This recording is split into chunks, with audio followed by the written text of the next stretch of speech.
CG Midi, une personnalité engagée pose son regard sur l'actualité et ce mercredi, c'est Patrick Lugman qui nous adresse son billet d'humeur en direct. Bonjour Patrick. Bonjour Rudy.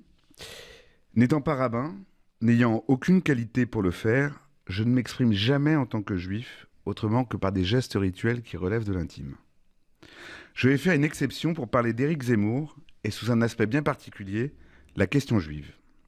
Il y a un fait d'histoire qui est pour moi d'une tristesse infinie, et que je ne peux pas cacher. Le héros de l'extrême droite française est un juif revendiqué.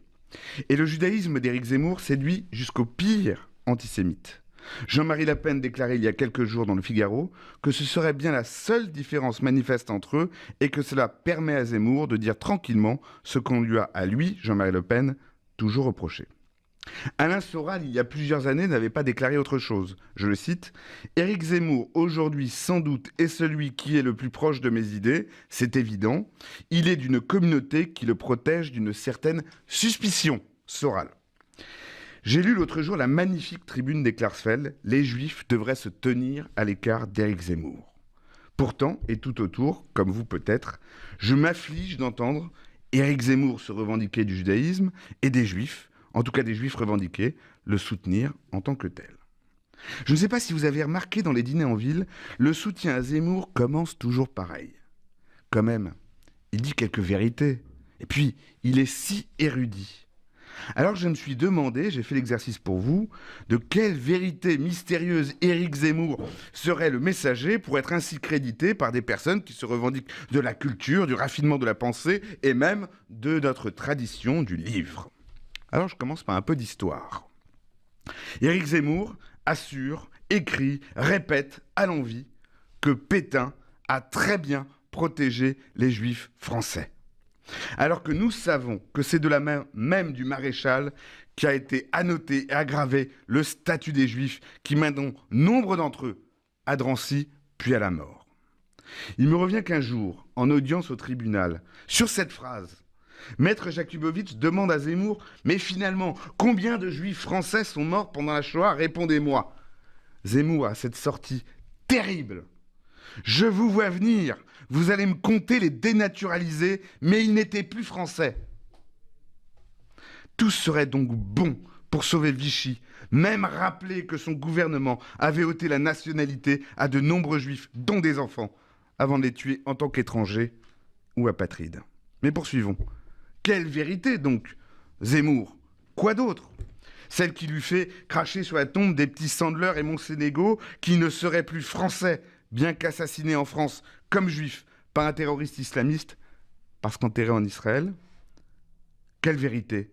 Celle qui lui fait, accrochez-vous bien, attribuer le retard démographique français face à l'Allemagne à 7 millions de fœtus morts depuis la promulgation de la loi Veil sur l'IVG. Ça, c'était sur RTL. Ou la vérité qui lui fait regretter la peine capitale. Je le cite. « Je pense qu'en supprimant la peine de mort, on a délégitimé une certaine hiérarchie des peines. » On peut aussi citer toujours Zemmour et parler de féminisme. Le cerveau archaïque de la femme est attiré par le pouvoir. Pas par les idées, par le pouvoir. Belle définition. Alors, à chaque fois que je questionne, que je cherche à connaître la terrible, la grande vérité portée par Zemmour, je vois des yeux plongés dans le silence ou l'embarras. Bah, tu sais quand même, il n'a pas tort sur... Ah, je comprends. C'est lorsqu'il déclare, par exemple, que 90 ou 95%, je le cite, des mineurs délinquants sont noirs ou maghrébins, ou que la plupart des trafiquants sont des noirs ou des arabes, et que, je le cite toujours, c'est un fait. Ça serait ça, la vérité pour laquelle on créditerait Zemmour. Eh bien, sauf que c'est pas une vérité. C'est une opinion. Et que ce n'est pas une opinion comme une autre. C'est du racisme. C'est du racisme pour lequel il a déjà été condamné. Et c'est une opinion qui est faite sur rien, à part la volonté de stigmatiser. Et ces phrases ne disent aucune vérité. Elles procèdent comme les autres à des mensonges. Tout à sa passion de réhabiliter l'extrême droite, toute l'extrême droite. Il truque, il triche, il trafique, il ergote. Alors quand on est l'ami de Jean-Marie Le Pen, de Soral, de Ramadan, il est difficile quand même de se revendiquer du judaïsme. Quand on glorifie Pétain, qu'on souille les victimes de Zoratora, c'est même impossible.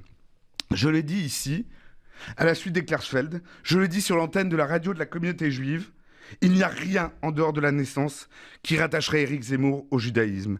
Et il n'y a rien qui nous constitue en tant que juifs, à travers l'histoire ou les valeurs, qui indiquerait autre chose que le devoir impérieux de le dénoncer et de le combattre. Voilà, c'est dit, pour mémoire.